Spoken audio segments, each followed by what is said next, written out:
ಮುಂದೆ ಮಹಾರಾಜರ ಬಗ್ಗೆ ಮಾತಾಡ್ತಾ ಇದ್ದೀರಾ. ಯಾಕೆಂದರೆ ನೀವೊಂಥರ ಟಾಕಿಂಗ್ ಟೆಕ್ಸ್ಟ್ ಬುಕ್ ನಮಗೆ. ರಾಜರ ಕಥೆಗಳು ಯಾವುದು ನಿಮ್ಮನ್ನು ವಾವ್ ಅಂತ ಅನಿಸಿದೆ? ಇವಾಗ ಒಂದು 50-60-100 ವರ್ಷದ ಹಿಂದಿನ ಕಥೆಗಳು ಯಾವ್ಯಾವುದು ನಿಮಗೆ ಇವತ್ತಿಗೂ ಭಾಳ ಆಶ್ಚರ್ಯಗೊಳಿಸಿದೆ? ತುಂಬ ಆಶ್ಚರ್ಯಗೊಳಿಸಿದೆ ಅಮ್ಮ. ಆಮೇಲೆ ನಾವು ಇದನ್ನೆಲ್ಲ ಯಾಕೆ ಕಲಿಬೇಕು ಅನ್ನೋದಕ್ಕೂ ಮಹಾರಾಜರು ನಮ್ಗೆ ಹೇಳ್ಕೊಟ್ಬಿಟ್ಟಿದ್ದಾರೆ. ಫಾರ್ ಎಕ್ಸಾಂಪಲ್ ಎಲ್ಲರಿಗೂ ಗೊತ್ತಿರೋಂಗೆ ನಮ್ಮ K R S dam construction ಮೊನ್ನೆನೂ ಗಲಾಟೆ ಆದಾಗ ಅದ್ರ ಬಗ್ಗೆ ಒಂದು ವಿಡಿಯೋ ಡೀಟೇಲ್ ವಿಡಿಯೋ ಮಾಡಿ ಹಾಕಿದ್ದೀನಿ ಯೂಟ್ಯೂಬಲ್ಲಿ. ಇದು 1000 ವರ್ಷಗಳ ಕಥೆ. ಇವತ್ತಿಂದೇನು ನಮಗೆ ತಮಿಳ್ನಾಡವರು ಏನು ಕಿರಿಕ್ ಮಾಡಲಿಲ್ಲ. 1000 ವರ್ಷಗಳಿಂದ ಚೋಳ ರಾಜನಾಗಿದ್ದಂಥ ಕಾಲದಲ್ಲೂ ನಾವು ಒಂದು ಸಣ್ಣ ಅಣೆ ಕಟ್ಟಿದ್ರು ಯುದ್ಧ ಆಗೋದಾಗ ಅಲ್ಲಿಂದನೂ ಯುದ್ಧಕ್ಕೆ ಬಂದ್ಬಿಡೋರು ಮೈಸೂರು ಮೇಲೆ. ಹೆಂಗೆ ಕಟ್ಟಿದೆ ನೀನು ಕಾವೇರಿ ಕಟ್ಟೆನ ಅಂತ. ಸೊ ಅವತ್ತಿಂದ ಬಂದಿದ್ದ ಕಾವೇರಿ ಕಟ್ಟೆನ ಮಹಾರಾಜರು ನಾಲ್ವಡಿ ಕೃಷ್ಣರಾಜ ಒಡೆಯರ್ ಇದನ್ನು ಕಟ್ಟಬೇಕು 1911ರಲ್ಲಿ ಅಂತ ತೀರ್ಮಾನ ಮಾಡಿದಾಗ ನಮಗೆ ಬ್ರಿಟಿಷ್ ಈಸ್ಟ್ ಇಂಡಿಯಾ ಕಂಪ್ನಿಯಿಂದ ಪರ್ಮಿಷನ್ ಸಿಕ್ಕಿದ್ದು ಬರೀ 80 ಅಡಿ ಹತ್ರ. ಈಗ ನಾವು 124 ಕಟ್ಟಿದ್ದೀವಲ್ಲ, ನಾವು ಪ್ರಪೋಸಲ್ ಕೊಟ್ಟಿದ್ದೆ 124 ಅಡಿ. ಈ SRMV ಅವರು 124 ಅಡಿ ಕೊಡ್ತಾರೆ. 80 ಅಡಿ ಕಟ್ಟಪ್ಪ ನೀನು ಅಂತ ಲಾರ್ಡ್ ಹಾರ್ಡಿಂಜು, ಮೈಸೂರಲ್ಲಿ ಹಾರ್ಡಿಂಜ್ ಸರ್ಕಲ್ ಅಂತ ಒಂದಿದೆ, ಈಗ ಅದು ತೆಗೆದ್ಬಿಟ್ಟು JCW ಸರ್ಕಲ್ ಮಾಡಿದ್ದಾರೆ. ಹಾರ್ಡಿಂಜು ನಾವು ನೆನ್ಕೋಬೇಕು, ಅವನೇ ನಮಗೆ ಪರ್ಮಿಷನ್ ಕೊಟ್ಟವನು. ಅವ್ರ ನೀರು ಅವ್ರ ದುಡ್ಡು ನಿಮ್ದೇನು ಕಿರಿಕು ಅಂತ ಮದ್ರಾಸ್ ಅವ್ರಿಗೆ ಬೈದು ನಮ್ಗೆ ಕಟ್ಟ ಪರ್ಮಿಷನ್ ಕೊಟ್ಟ governor general of India lord Hardinge. 80 ಅಡಿ ಕಟ್ಕೊಳಪ್ಪ ನೀನು ಅಂತ ನಮಗೆ ಹೇಳ್ದ. ಸರಿ. ಆಗ SRMV ಅವರೊಂದು ಟೆಕ್ನಿಕಲ್ ಡೌಟ್ ತಂದ್ರು, ಮಹಾಸ್ವಾಮಿ 80 ಅಡಿ ಕಟ್ಟಕ್ಕೆ ನಮ್ಮ ಮನಸ್ಸಲ್ಲಿ ಆಸೆ ಇರೋದು 124 ಅಡಿ. ಈಗ ಫೌಂಡೇಶನ್ 124 ಅಡಿಗೆ ಹಾಕದ 80 ಅಡಿಗೆ ಹಾಕದ ಅಂತ.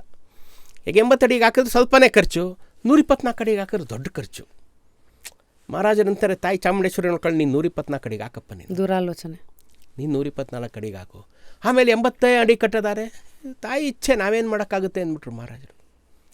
ನೋಡಿ, ಆ ಮಹಾಸ್ವಾಮಿ, ಆ ಪುಣ್ಯಾತ್ಮ ಎಷ್ಟು ದೂರದೃಷ್ಟಿ, ಎಷ್ಟು ಒಳ್ಳೇದು ಮಾಡಬೇಕು ಜನಕ್ಕೆ ಅಂದ್ಕೊಂಡು. ಏನೂ ಆಗಬೇಕಿರಲ್ಲ.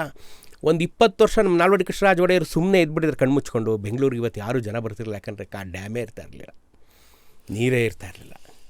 ಅಂತಹ ಪುಣ್ಯಾತ್ಮ. ಅಷ್ಟು ಹೆಜ್ಜೆಗೆ ನೋವು, ಹೆಜ್ಜೆಗೆ ಅವಮಾನ.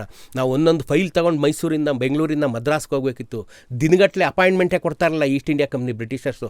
ಕಾವೇರಿಗೆ ಮೀಟಿಂಗಿಗೆ ಬಂದವ್ರೆ ಅಂದರೆ 1 ದಿನ 2 ದಿನ 3 ಚೀಫ್ ಇಂಜಿನಿಯರ್ ಲೈಕ್ ಕಡಾಂಬಿ ಅನ್ನೋಂಥ ಚೀಫ್ ಇಂಜಿನಿಯರು 1.5 ದಿನ ಕಾಯ್ತಾರೆ ಪಾಪ ಒಂದು ಪೇಪರ್ ಸಬ್ಮಿಷನ್ಗೆ. ಹಿಂಗೆಲ್ಲ ಅವಮಾನ ಪಡಿಸ್ಕೊಂಡು ನಾವು ಕನ್ನಡ ಮಾಡಿ ಕಟ್ಟಿದ್ದೀವಿ. ಯಾರಿಗೋಸ್ಕರ ಕಟ್ಟಿದ್ರು ಮಹಾರಾಜ್? ತಮಗೋಸ್ಕರನ? SRMV ಅವರಾಗಲಿ, ಕಡಾಂಬಿ ಅವರಾಗಲಿ, ಇವರೆಲ್ಲ ಕಷ್ಟಪಟ್ಟು ಮಹಾನ್ ಭಾವರುಗಳು. ಅವತ್ತು 100 ವರ್ಷದಿಂದ ಕಟ್ಬಿಟ್ಟವ್ರು. ಇವತ್ತು ನಾವು ಹೆಂಗಿದ್ದೀವಿ? ನಲ್ಲಿ ತಿರ್ಸಿದ್ರೆ ನೀರು ಬರುತ್ತೆ, ಅದಿಲ್ಲ ಇದಿಲ್ಲ.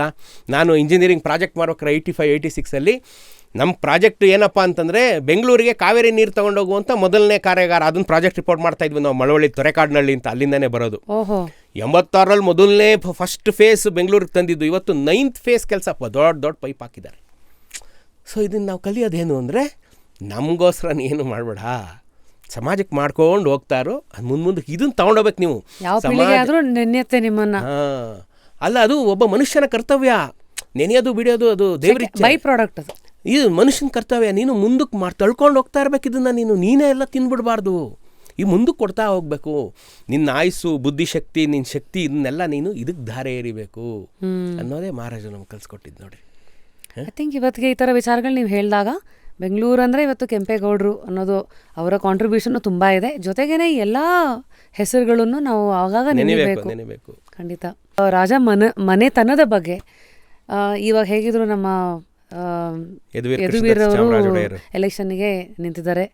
ರಾಜರು ಈಗ ಮಂತ್ರಿ ಆಗಿ, ಅದು ಖಂಡಿತ ನಾನು ವೈಯಕ್ತಿಕವಾಗಿ ಮೆಚ್ಚುವಂಥ ಒಂದು ವಿಚಾರ. ಯಾಕಂದರೆ ರಾಜ ಆಗಿಲ್ಲದೆ ಪ್ರಜೆಗಳವ್ರಿಗೂ ಒಂದು ಮಂತ್ರಿಯಾಗಿ ಬರ್ತೀನಿ ಅನ್ನೋದು, ಇದನ್ನೆಲ್ಲ ಬಿಟ್ಟು ಬರೋದಿದೆಯಲ್ಲ, ಯಾವತ್ತೂ ಎಲ್ಲದರಲ್ಲೂ ಫಸ್ಟು ಒಳ್ಳೆಯದನ್ನು ಹುಡುಕಬೇಕು ಅಂತ ನಾನು ಹೇಳ್ತೀನಿ. ಇವತ್ತಿಗೂ ಎಷ್ಟೋ ಟೀಕಾ ಟಿಪ್ಪಣಿಗಳು ಇರುತ್ತೆ ಸೋಷಿಯಲ್ ಮೀಡಿಯಾದಲ್ಲಿ, ರಾಜ ಆಗೇ ಇರಬೇಕು, ಅದು ಅವರವರ ಅಭಿಪ್ರಾಯ. ಬಟ್ ನೀವು ರಾಜರ ಕಥೆಗಳು ಅಂತೆಲ್ಲ ಬಂದಾಗ ಅರಮನೆಗೆ ಹೋಗಿದ್ದೀರಾ, ಒಳಗೆಲ್ಲ ಏನೆಲ್ಲ ಒಂದಷ್ಟು ವಾವ್ ಕಥೆಗಳನ್ನು ನೋಡಿ. ವಾವ್ ಕಥೆಗಳಂತೂ ಸಿಕ್ಕಾಪಡೆ ಇದೆ ನೋಡಿ. ಈ ಎಲೆಕ್ಷನ್ ಅಂತ ಹೇಳಿದ್ರೆ, ಎಲೆಕ್ಷನ್ ಬಂದಾಗ ಇವರ ತಂದೆಯವರಾದಂಥ, ಅಂದರೆ ಬಯಾಲಜಿಕಲ್ ಫಾದರ್ ಅದಾರಲ್ಲ, ಈಗ ರಾಜನ ಇದರಲ್ಲಿ ಬಂದರೆ, ಇವರ ಹಿಂದಿನ ರಾಜರಾದಂಥ ಶ್ರೀಕಂಠದತ್ತ ನರಸಿಂಹರಾಜ ಒಡೆಯರು ಸಹ ಎಲೆಕ್ಷನ್ ನಿಂತಿದ್ರು. ಆಗ ಮೊದಲನೇ ಸರಿ ಒಬ್ಬ ರಾಜ ಆದವನು ಎಲೆಕ್ಷನ್ ನಿಂತಿದ್ದು ನಮ್ಮ ಕರ್ನಾಟಕದ ಇತಿಹಾಸದಲ್ಲಿ ಅದೇ ಮೊದಲು. ಶ್ರೀಕಂಠದತ್ತ ನರಸಿಂಹರಾಜ ಒಡೆಯರ್ ಎಲೆಕ್ಷನ್ ನಿಂತಿದ್ದೇನೆ ಮೊದಲು. ಆವಾಗ ನಾವೆಲ್ಲ ಅಲ್ಲೇ ನಾವೆಲ್ಲ ಚಿಕ್ಕವರೇನೆ, ಅಂದರೆ ಇನ್ನು ಇದಿರಲಿಲ್ಲ. ಹಾಗೆಲ್ಲ ಈ ಶ್ರೀಕಂಠದತ್ತ ನರಸಿಂಹರಾಜ ಒಡೆಯರು ಹಳ್ಳಿಗೆ ಓಟ್ ಕೇಳಕ್ಕೆ ಹೋಗ್ಬೇಕಲ್ಲ, ಓಟ್ ಕೇಳಕ್ಕೆ ನಮ್ಮ ಹೆಗಡದೇವನ ಕೋಟೆ ಕಡೆ ಬಂದರು. ಮೈಸೂರಿಂದ ಹೆಗ್ಗಡದೇವನಕೋಟೆ 48 ಕಿಲೋಮೀಟ್ರು, ಮಧ್ಯದಲ್ಲಿ 14 ಹಳ್ಳಿ ಸಿಗುತ್ತೆ. ಮೈನ್ ರೋಡಿಂದ 1.5 ಕಿಲೋಮೀಟ್ರು 2 ಕಿಲೋಮೀಟ್ರ್ ಈ ಥರ ಒಳಗಡೆ ಹೋಗಬೇಕು ಪರ್ಪೆಂಡಿಕ್ಯುಲರ್ ಆಗಿ. ಇವರು ಮೊದಲನೇ ಹಳ್ಳಿಗೆ ಬಂದರು, ಎಲ್ಲ ಹಳ್ಳಿಯ ಜನ ಮೇನ್ ರೋಡಿಗೆ ಬಂದು ನಿಂತಾರೆ. ಇಡೀ ಹಳ್ಳಿ ಮೇನ್ ರೋಡಿಗೆ ಬಂದು ನಿಂತಿದೆ. ಇವರು ಕಾರಿಂದ, ಅದು ಓಪನ್ ಕಾರ್ ಇತ್ತು ಅರಮನೆಯಲ್ಲಿ, ಅದು ತಂದಿದ್ರು. ಅದು ನಿಂತ್ಕೊಂಡು ಕೈ ಮುಕ್ಕೊಂಡು ಇವರೇನೋ ಕೇಳಕ್ಕೆ ಹೋದ್ರು. ಹಳ್ಳಿಯವ್ರು ಏನು ಮಾತಾಡೋಕ್ಕೆ ಬಿಡಲಿಲ್ಲ. ಮಹಾಸ್ವಾಮಿ, ನೀವು ನಮಗೆ ನೀರು ಅನ್ನ ಕೊಟ್ಟಂಥ ದಾತ ನೀವು, ಮಹಾಸ್ವಾಮಿಗಳು ನೀವು, ದೇವರು, ನೀವು ಹಿಂಗೆಲ್ಲ ಕೈ ಮುಗಿಬಾರ್ದು, ನಮ್ಮ ಮುಂದೆ ಓಟ್ ಕೇಳಬಾರ್ದು, ನೀವು ನಾವೆಲ್ಲ ನಿಮಗೆ ಓಟ್ ಹಾಕ್ತೀವಿ, ನೀವು ವಾಪಸ್ ಹೋಗಿ ಅಂತ ವಾಪಸ್ ಕಳಿಸ್ಬಿಟ್ರು. ಕೇಳಬಾರ್ದು ನೀವು ಓಟನ್ನು, ನೀವು ಕೇಳೋದು ಅಂದ್ರೇನು, ಕೇಳಬಾರ್ದು ನೀವು ಕೊಡೋರು, ಕೇಳೋರಲ್ಲ, ನಾವು ಕೊಡೋರು, ನೀವೇನು ಕಾರಣಕ್ಕೂ ಕೇಳಬಾರ್ದು ಅಂತ ಹಳ್ಳಿಯವರವ್ರನ್ನ ಬಲವಂತ ಮಾಡಿ ವಾಪಸ್ ಕಳಿಸ್ರು. ಆಮೇಲೆ ಅವ್ರು ಎಲ್ಲೂ ಕ್ಯಾಂಪೇನ್ಗೆ ಹೋಗಿಲ್ಲ ಫಸ್ಟ್ ಟೈಮ್ ಅಂತೂ ಹಾಗೇಗಿದ್ರು ಅವರು. ಅದು ನಾವು ಇವತ್ತು ಮಹಾರಾಜರ ಮೇಲೆ ಇಟ್ಟಿರುವಂಥ ಭಕ್ತಿ, ಎಷ್ಟು ಭಕ್ತಿ ಎಷ್ಟಿಟ್ಟಿದ್ದಾರೆ. ಯಾಕೆಂದರೆ ಮಹಾರಾಜರು ಅದು ಸ್ವತಂತ್ರ ಪೂರ್ವದಲ್ಲಿ ಮಹಾರಾಜರು ನಾವು ನೋಡಿದ್ದು, ಅದಾದಮೇಲೆ ಪ್ರಜಾಪ್ರಭುತ್ವ ಬಂದ ಮೇಲೆ ಮಹಾರಾಜರು ಅನ್ನೋದು ಬರೀ ಅರಮನೆಗೆ ಸೀಮಿತ ಆಗಿ. ಇವತ್ತಿಗೂ ನೀವು ದಸರಾದಲ್ಲಿ ಮಳೆ ಬರುತ್ತೆ, ಮೈಸೂರು ಸಂಸ್ಥಾನ ಅಂದರೆ ಚಾಮರಾಜನಗರದಿಂದ ದಾವಣಗೆರೆ ಜಿಲ್ಲೆ ಹರಿಹರ ಅವ್ರಿಗೆ ಮೈಸೂರು ಸಂಸ್ಥಾನ. ಮೈಸೂರು ಜಂಬೂ ಸವಾರಿ ದಿನ ಅಂದರೆ ವಿಜಯದಶಮಿ ದಿನ ಮಧ್ಯಾಹ್ನ ಗುಡುಗು ಸಿಡ್ಲು ಅಥವಾ ಮಂಚೂರು ಮಳೆ ಹನಿ ಎಲ್ಲೇ ಬರಲಿ ಸಂಸ್ಥಾನದಲ್ಲಿ, ಆ ಜನ ಚಪ್ಪಲಿ ಬಿಟ್ಟು ಮೈಸೂರು ಕಡೆಗೆ ನೋಡಿ ಕೈ ಮುಗಿತಾರೆ. ಓಹೋ. ಇವಾಗ ರಾಜರು ಸಿಂಹಾಸನ ಏರಿದ್ರು, ಅಲ್ಲ ಅಂಬಾರಿ ಏರಿದ್ರು ಅಂತ, ಮಹಾರಾಜರು ಅಂಬಾರಿ ಏರಿದ್ರು ಅಂತ ಚಪ್ಪಲಿ ಬಿಡ್ತಾರೆ. ಬಿಟ್ಟು ಅವ್ರು ಅಲ್ಲೇ ಚಪ್ಪಲಿ ಬಿಟ್ಟು ಈ ಕಡೆ ತಿರುಗಿ ಕೈ ಮುಗಿತಾರೆ. ಎಷ್ಟು ಭಕ್ತಿ ಇದೆ. ಹೆಂಗೆ ರಾಜರು ನಮ್ಮನ್ನು ಹೆಂಗೆ ನೋಡ್ಕೊಂಡ್ರು, ಅವರು ನಾವೆಷ್ಟು ಭಕ್ತಿ ಅವ್ರ ಮೇಲೆ ಇಟ್ಟಿದ್ದೀವಿ, ಇಂಥದ್ದನ್ನೆಲ್ಲ ನಾವು ನೆನೆಸ್ಬೇಕು ತಾನೆ. ಇದು ಪ್ರಪಂಚದಲ್ಲಿ ಎಲ್ಲಿಯೂ ನಡೆಯದಂಥ ವಿದ್ಯಮಾನ. ಈಗ ಎಲೆಕ್ಷನ್ ನಡೀತಾ ಇದೆ. ಭಾರತದ ಮೊದಲ ಎಲೆಕ್ಷನ್ ಮಾಡಿದ್ದು ನಾವೇ, ಮೈಸೂರು ಸಂಸ್ಥಾನದ ಮಹಾರಾಜ 10ನೇ ಚಾಮರಾಜ ಒಡೆಯರು 144 ಕೌನ್ಸಿಲರ್ಗಳನ್ನ 1881 ಆಯ್ಕೆ ಮಾಡಿದ್ರು. 1881 ಮಹಾತ್ಮ ಗಾಂಧಿ ಅವ್ರಿಗೆ ಇನ್ನೂ 11 ವರ್ಷ ಆಗ ಹುಡುಗ. ಆವಾಗಲೇ ನಾವು ಫಸ್ಟ್ ಎಲೆಕ್ಷನ್ ಇನ್ ಇಂಡಿಯಾ ನಾವು ನಡೆಸಿದ್ವು ಮೈಸೂರು ಅರಮನೆಯಲ್ಲಿ. 144 ಕೌನ್ಸಿಲರ್ ಆಯ್ಕೆ ಮಾಡಿದ್ವು.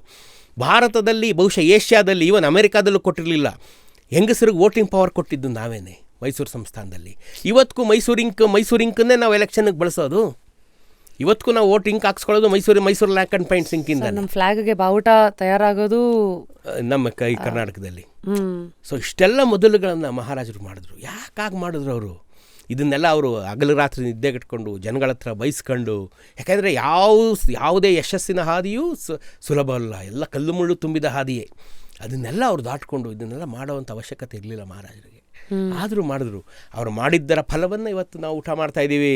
ಮೈಸೂರು ಬೆಂಗಳೂರು ಇವತ್ತಿದೆ. ಇವತ್ತು ಜಗತ್ತಿನ ಎಲ್ಲ ಕಡೆಯಿಂದ ಬೆಂಗಳೂರಿಗೆ ಬಂದು ಜನ ಇದ್ದಾರೆ ಅಂದರೆ ಮಹಾರಾಜರ ಕಾರಣ. ಅದಕ್ಕೆ ಅವ್ರು ಹಾಕಿದ ಅಡಿಪಾಯ ಮುಂದೆ ಕಾಲದ ಜೊತೆಗೆ ಬೆಂಗಳೂರಿಗೆ ಬಂದಂಥ ಇಂಪಾರ್ಟೆನ್ಸ್, ಅದರಿಂದ ಜೊತೆಗೆ ಎಲ್ಲವೂ ಒಂದಕ್ಕೊಂದು ಕನೆಕ್ಟ್ ಆಗಿರೋ ರೀತಿ.